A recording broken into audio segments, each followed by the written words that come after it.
What's up, everybody? I am live, and I'm really I'm in a very echoey room right now because I'm at the hotel where my mom is staying. I'm not going to repeat that whole story. If you've been following me, you know what's going on. But I'm at the hotel that she's at. But today is her last day. She's finally moving into her house, and so we're technically not supposed to be in the room anymore. But I was like, I've got to do this live stream. Can you give me a conference room, please? So they did give me this conference room, but it echoes like crazy. So I'm going to try to speak softly so that you don't get a crazy, crazy echo going on. It will be a little echoey, but whatever.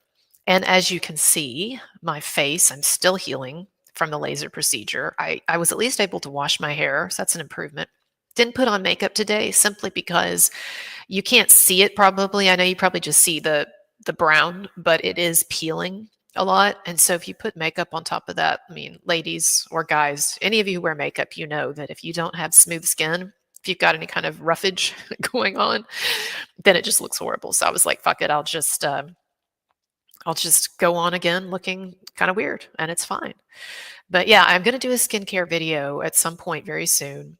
Um, because people ask me a lot about it. And, I'm 44 years old, and not to brag, but I do get taken to be 10 to 20 years younger, depending on the lighting. And so, good genes are definitely part of it, but most of it is taking care of your skin. And then, if you're so inclined, getting some of the extras like I do. But I certainly don't think that people have to do this or should feel pressured to do it. It's really a matter of personal choice, I think, just like wearing makeup or whatever, right? Dyeing your hair. But anyway, so I should be looking back to normal the next few days, but we'll see. It's not a big deal. To do YouTube, I tell you something, if you're considering doing YouTube, oh, hey, Lisa, what's up? So, Lisa is someone that I've been preaching to for a long time about various skincare methods. Not that she needs them, but just because I knew that she was interested in that kind of stuff, and so I've been telling her for a while, oh, you should try this or that. Anyway, just recently put her in touch with my father-in-law. She did a long distance consult with him. He got her some great topicals and gave her some great advice. And then I think she's going to be coming in, right, Lisa? Coming in for a procedure, laser or something, right? Anyway, so I won't give away all your medical secrets. Don't worry on this live stream. But anyway, okay. I know a lot of you don't give a shit about skincare, though. You want to talk about Blake Lively. So let's jump into it. Oh, I know what I was going to say, though. Any of you who want to do YouTube, one thing that you've got to let go of is vanity, in the sense that there are days that you are just not going to look good. And it may not be as extreme as today. I've gotten this stuff on my face and I look weird. But like there are days when you don't have time to put on as much makeup as you'd like, or your hair is a little frizzy, or you have a bad hair day, or you're up all night working on your job, you feel like shit, what have you. And so I had to, a long time ago, had to let go of any vanity about this. It's not that I don't want to look my best. Most of the time I put on makeup, fix my hair, whatever. But to do this thing consistently, you just can't hold on to the vanity. And the other thing is to realize this. Most of us are what Seinfeld called a two-face. Do any of you remember this? Any of you remember Seinfeld? No, but he had this saying, "Oh, she's a two-face." And I think there was even one episode about a two-face. And what a two-face is, and most of us are two-faces, is that sometimes we look beautiful in certain lighting, or with certain makeup, or certain hair, or depending on, how late we stayed up the night before, face puffy or not. Most of us look beautiful sometimes, mediocre other times, and fucking ugly other times. And so you also, to do YouTube, you have to let go of a vanity about that too. And you have to realize that sometimes you're going to look fucking ugly. And unless you're a supermodel, most of us fall into the two-face zone, right? And so there are times when I look at myself and I think, damn, you look hot today. Damn.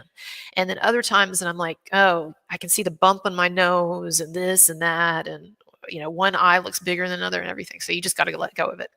Okay. Blake Lively. There are two things in the news that I want to talk about. And by the way, hello to my chat and Vanessa. Thank you for being here and handling the mod duties. Oh, and by the way, Vanessa has informed me, look, I'm totally ignorant about live streaming, even though I do it occasionally, but I'm not good at it. And so it's good for me to get these tips. She's just informed me that people like to have the live stream opened up a couple of hours early so they can start chatting, or open the chat up so they can start chatting. So I will do that. I have no problem doing that. This week it's been crazy. And so I'm just putting up links like right before I go on. But I am going to try to get my links up well in advance next time for the, starting hopefully tomorrow. Tomorrow I'm going to be traveling, so it still might be a little weird. But then from Sunday on, I'll get my links up early. And by all means, you all can start chatting early if you want to. I didn't even realize that was a thing. So see, it's good that I'm told what's going on here. All right. And yes, thank you, Lisa. The thumbs up, like, subscribe, ring the bell, all of that. Of course, my PayPal links and stuff are below. Appreciate your support. And if you want to ever put a donation in with PayPal, and you want to write in some kind of a note, I'll treat it like a super chat, and I'll read your note. Okay. 2 things today with Blake Lively. The first, I saw that A Simple Favor 2, a sequel to the movie she did with Anna Kendrick, it is going to premiere at South by Southwest in Austin, just down the road from me, actually. And so it's going to premiere. It's not just going to premiere, it's going to open the festival. So A Simple Favor 2 is going to open South by Southwest. Now this, I don't know if you know or not, this is a huge deal. South by Southwest is a really significant, important, it's not just a movie festival or an entertainment festival. I mean, they do a lot of tech stuff, as a lot of you know. I mean, it's become this huge international festival for entertainment and tech and all kinds of stuff in Austin. Opening South by Southwest is huge. That is huge for a movie. It's not quite as big as opening Cannes Film Festival, but it's pretty fucking big now. And typically, the main stars will attend and will do lots of promotion and Q&As. And of course, in general, movie stars, when they're celebrities, when they're doing big movies, they have to do a certain amount of promotion. So all of those interviews, for instance, that Blake Lively got made fun of for, and the congratulations on your bump interview and all of that, like that was a part of her promoting that Woody Allen movie that she did a while back, right? So celebrities are expected to do a hell of a lot of promotion for films, particularly big films like this. And if you're going to be opening South by Southwest, if your film's going to be opening South by Southwest, it's typically expected that the celebrities show up and they do a lot of promotion there, and they do Q&As and all of that stuff. So Lisa says it would be great to do a member-only area. Just a thought. Thank you for your hard work. Yeah, definitely. I'm going to try to add things as we go along. It's just, as you know, Lisa, right? There's so much to do. And so this is another kind of bit of advice I'd give people who want to start a YouTube channel. It's very easy to be overwhelmed by the idea of everything that you have to learn and everything that you have to do. And so that's why the key is just to start doing it and know you're going to do it shitty. And then you learn along the way. I mean, a bunch of you are parents, right? It's like parenting. You don't know what the hell you're doing when you first start off, and you really never know what the hell you're doing, but you do learn new things every day. Okay, so thank you for that and for your support, Lisa. Someone had even said something to me about doing merchandise, but I'm like, nah, no, people aren't going to buy merchandise. I'll have like maybe 10 fans that end up buying that. It won't be worth it. But maybe one day when I become big like Andy Signore, then I can do merch. Okay, so this is my question then. Is Blake Lively really going to promote this fucking movie? Really? You know, a friend of mine on Twitter, a recent friend that I've made, he goes by Eric at Lululemon. He got in a hell of a lot of trouble, as some of you will remember, for speculating online. Well, he did a little more than speculate. He might have taken it a step too far. But basically, he speculated online that A Simple Favor 2 had been shelved because Blake Lively refused to promote it, given everything that's happened and how embarrassed she is. And so she was refusing to promote it, and therefore the film was shelved. Well, he got clapped back at pretty hard, including by the director of the film. And I guess now we see that the film is in fact going to be opening. It's going to open at South by Southwest, and then also it's going to go online streaming, May 1st. So my friend was wrong about that, but he was onto something, I think, with his speculation, in the sense that I bet behind the scenes, this thing is a huge pickle. It's presenting a huge set of issues for the people involved here. And And yes, Popcorn Planet, shout out. I love Popcorn Planet and I love Pop Culture Crisis. I don't watch much. I don't watch much YouTube myself, but I do try sometimes to catch Popcorn Planet, Pop Culture Crisis, and then of course Tug's show. I'm not really into the Hale stuff, although it sounds interesting the way he explained it to me the other night. Haven't been really watching that, but as soon as he jumps into Lively Baldoni, which he says he's going to do, I'm going to be right there with Tug's show too. And yes, I watch Candace Owens as well. She's entertaining. She's done a good job with Baldoni Lively, rounding up a lot of the info and so forth. The Macron thing, I'm still like, yeah, but I appreciate what she's done for Baldoni Lively. Okay. Even though she sort of ripped off some content creators, but whatever.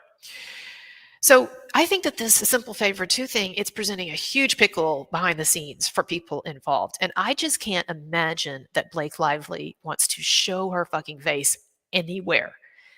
Especially because she's gotten so much shit for the previous interviews that she's done promoting other movies. I mean, most of those interviews that a bunch of y'all were making fun of her for months, those were promotional interviews done for movies. And so it's hard for me to believe that she's gonna want to do any kind of promotion, much less like a Q&A or anything like that. So maybe what we'll see is that she doesn't show up at South by Southwest, and maybe she will do very minimal to non-existent promotion for this film, and people just have to deal with it, right? And the film will still come out and get some buzz and what have you. But it will be interesting to see if she does show up, if she does show her face at South by Southwest. And I'm even considering trying to go. The thing is, it's really expensive, and I'm sure it's really hard. It's going to be really hard to get tickets or passes to go to the Blake Lively events, or if she does a Q&A or whatever. So I don't know, but I'll think on it. I'm talking to some people who go to South by Southwest every year, and I'm asking them how feasible they think it would be for me to try to get in there or get a look at Blake Lively. Right?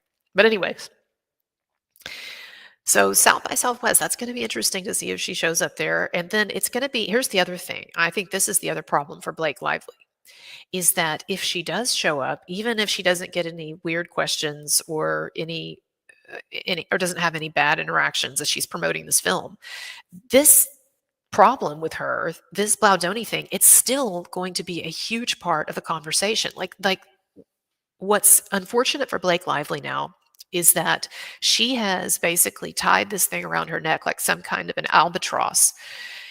And it's not going to leave her. It's like everywhere she goes, there's going to be this cloud of the Baldoni saga just following her around.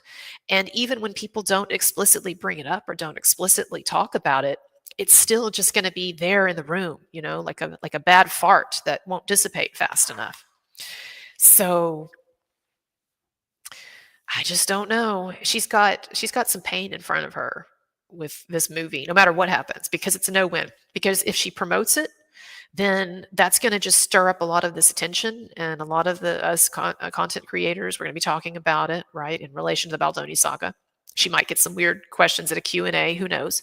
But if she doesn't promote it, then that's news too, because she's running away from it. And she's very obviously running away from it for a very obvious reason, right? So the problem with her is that either way she plays this thing, it's going to be a story, and it's going to be a negative story.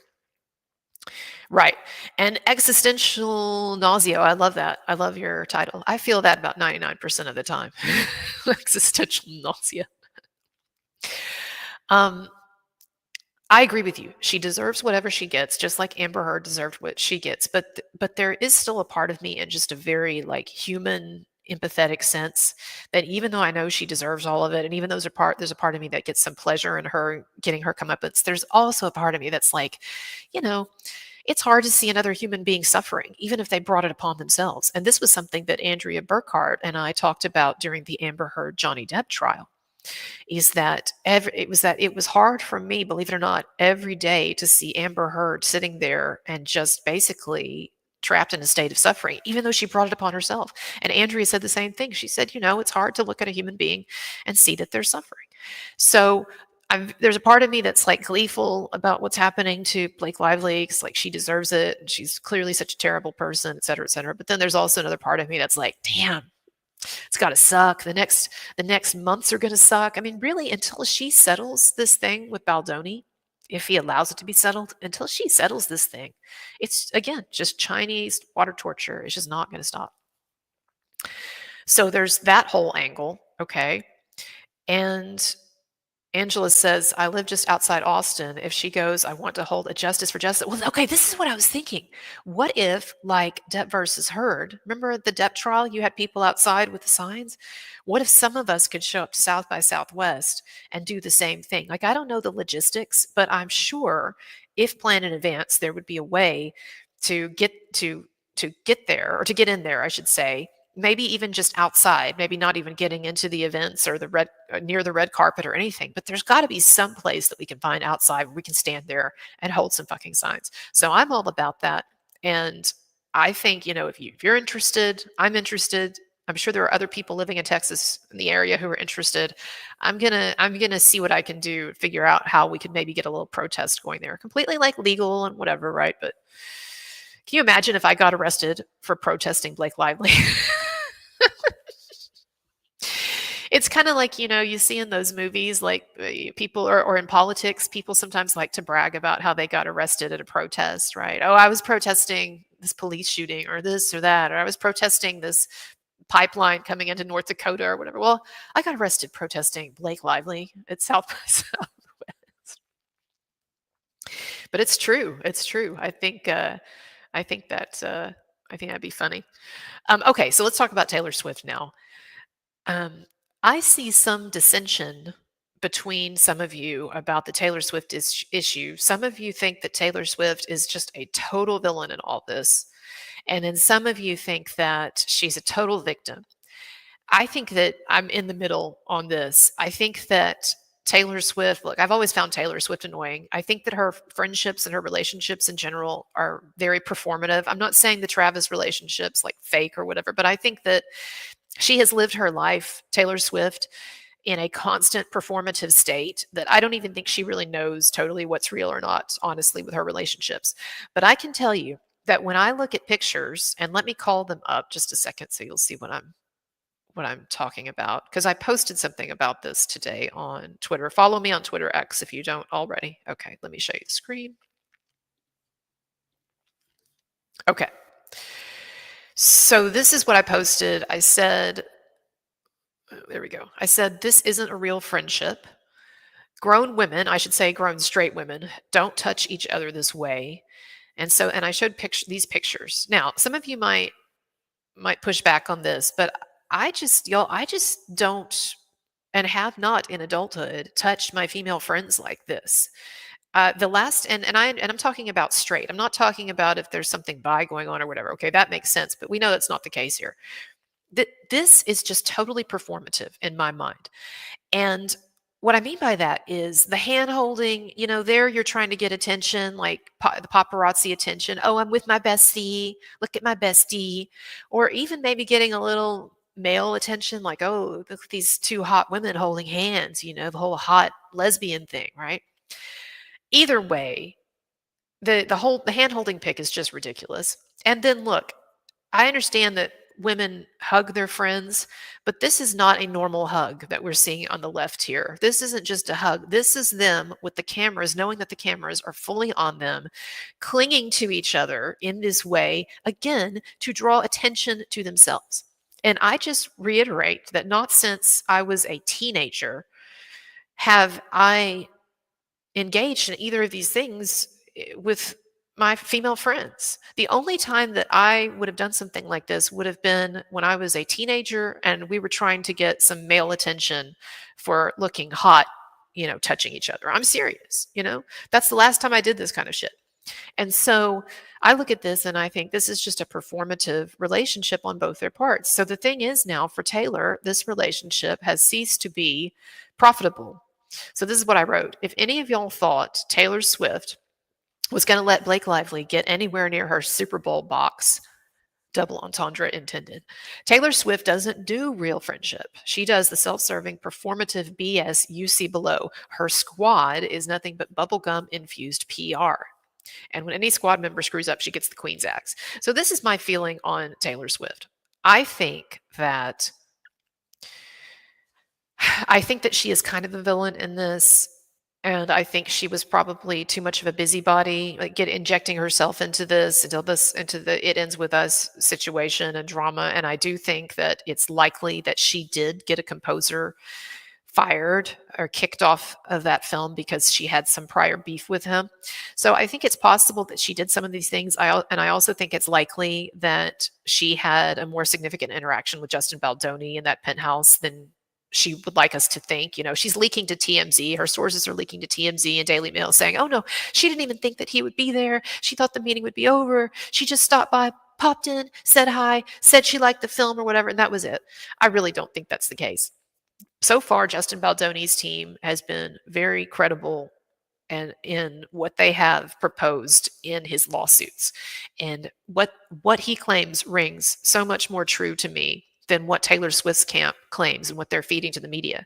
And the reason why I say that is because we have actual text exchanges, as you know. We have actual DMs between Justin Baldoni and Blake Lively, where both of them, in different ways, are alluding to the fact that Justin was ambushed by Taylor Swift. So if we didn't have those texts, if we didn't have those DMs or voice memos or whatever, right, then it would be a different story. I'd say, well, we don't really know what happened here. But if you look at those exchanges between Blake and Justin, it becomes very clear that Taylor Swift did have a much more significant interaction with him, did pressure him about the film, did kind of ambush him. And then Blake Lively acknowledges that when she compares Taylor Swift to one of her dragons. I'm the Khaleesi and here's my dragon. Well, dragons and the dragons do my bidding, so to speak.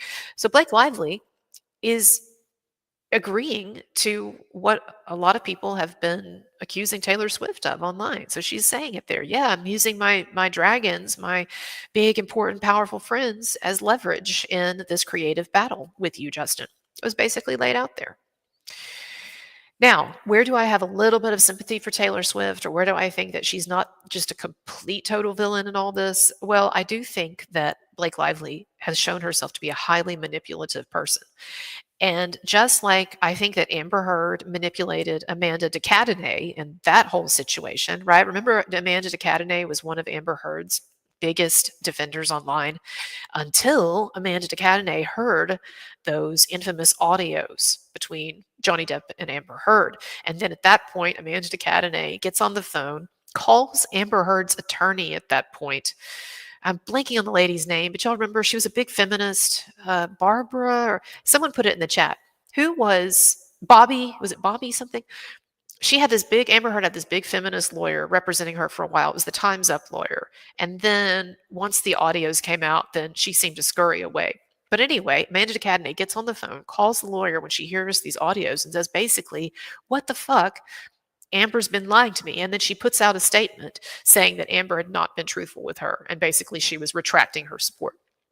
Do I think that it's possible that some of that could be going on with Taylor Swift and that she was actually much more in the dark than we think, or at least that Blake Lively had been and Ryan Reynolds had been feeding her a bunch of BS. So she thought, oh, this director, he is terrible. He is sexually harassing them, blah, blah, blah, or sexually harassing her, whatever. I mean, it's possible. So I don't like Taylor Swift. I think that she was too involved in this situation. I think she did some shitty stuff.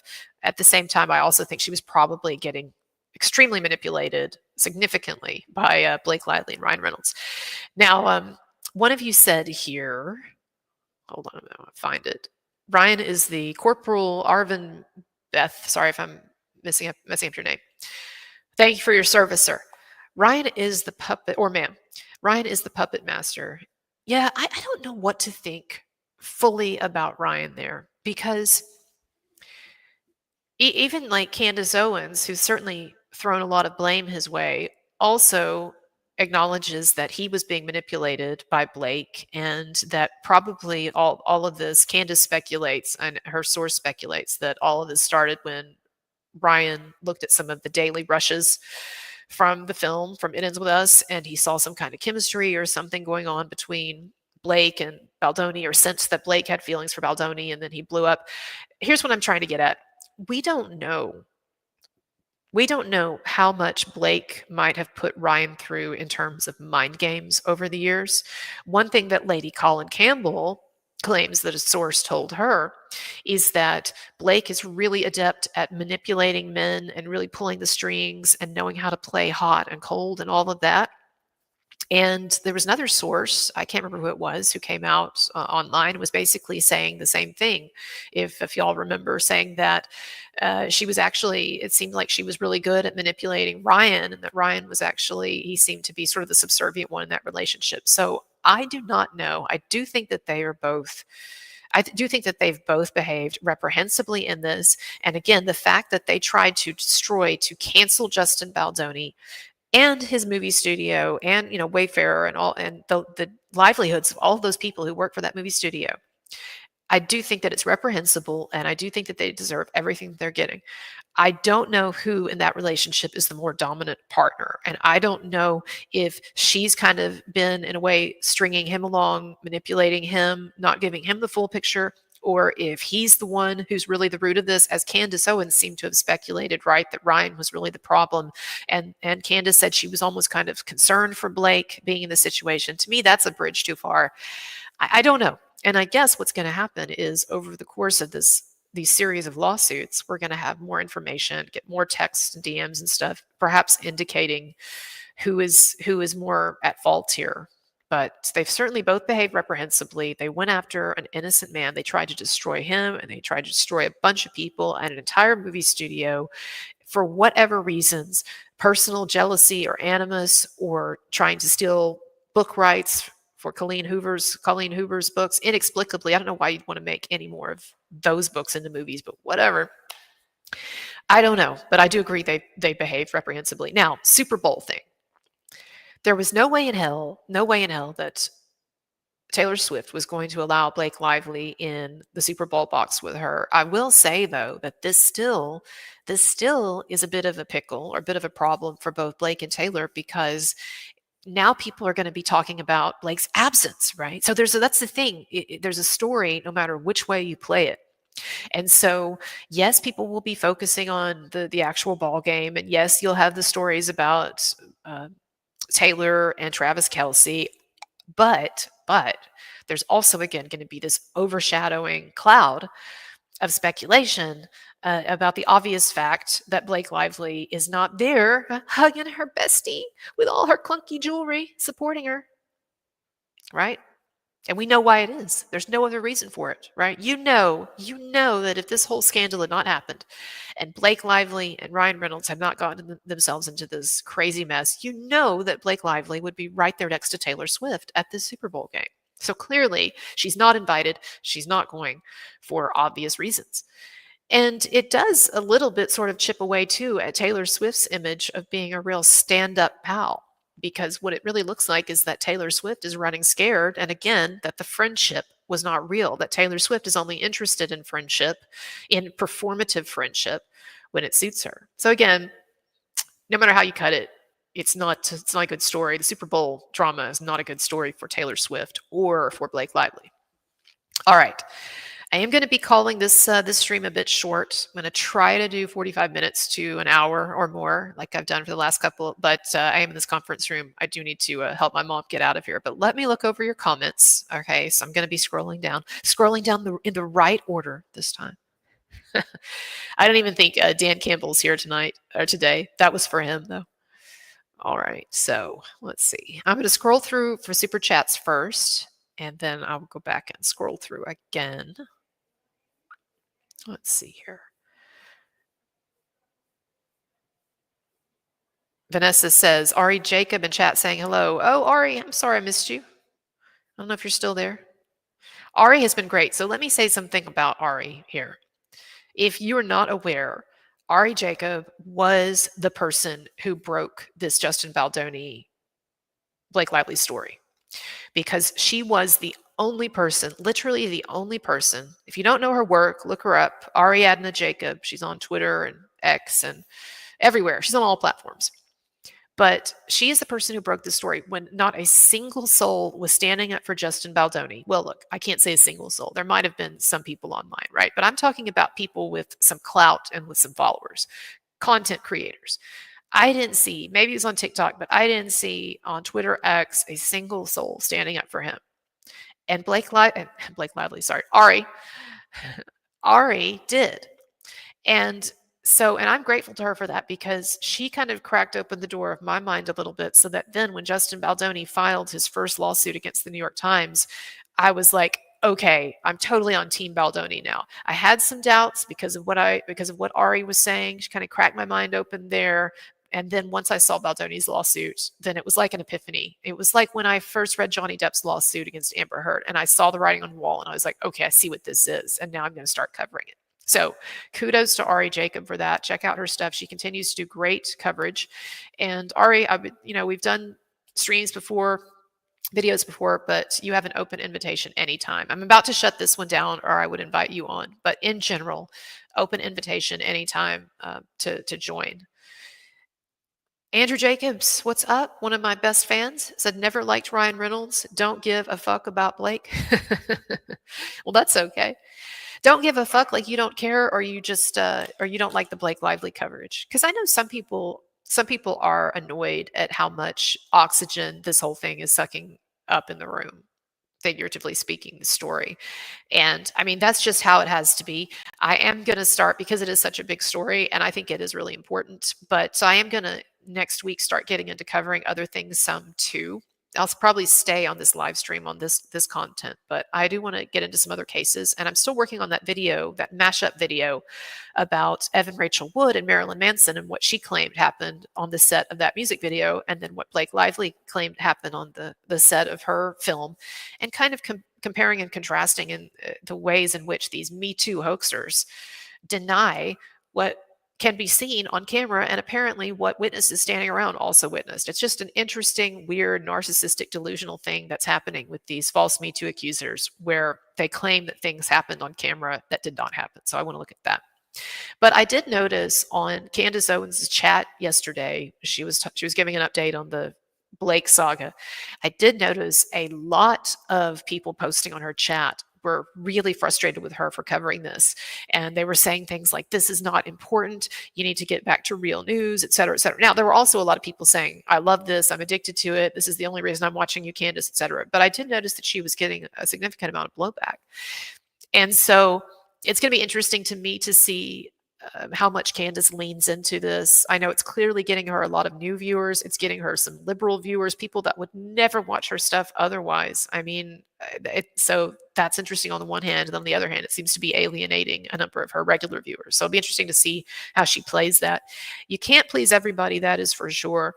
And I'll tell you this Blake Lively thing, one reason why I am leaning into it so much, in addition to thinking that it really is significant. I mean, we're talking about $650 million in lawsuits now, and something involving major stars and gigantic studios and publicity houses and agencies and all this. I mean, and Taylor Swift, I mean, it really has gotten very big.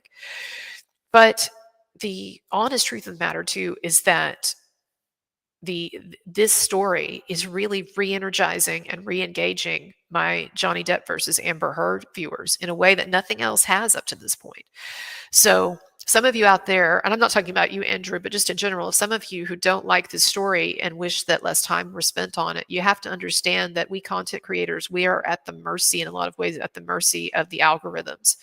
And it would be nice if we could all just get on here and talk about exactly what we want and we would get views and we would get support. But I've tried that before and I've done lots of other videos on lots of other things. And sometimes the Manson stuff pays off, right? And I've covered that just because I'm interested in it. I think it's an interesting story. But in general, you kind of have to go where the algorithm goes. And so for better or worse, and unfortunately for Blake Lively and Ryan Reynolds, this story is lighting up the algorithms on all platforms. My TikTok, y'all, I had a TikTok for 2 years and it was fucking dead. It was dead. I did have one video, Evan Rachel Wood doing an interview on The View where she's constantly scratching her neck. That one got 1 million views. That one really popped off when I put it on TikTok. And it's because she was acting so ridiculously. If you've not seen that video, go to my TikTok and look it up.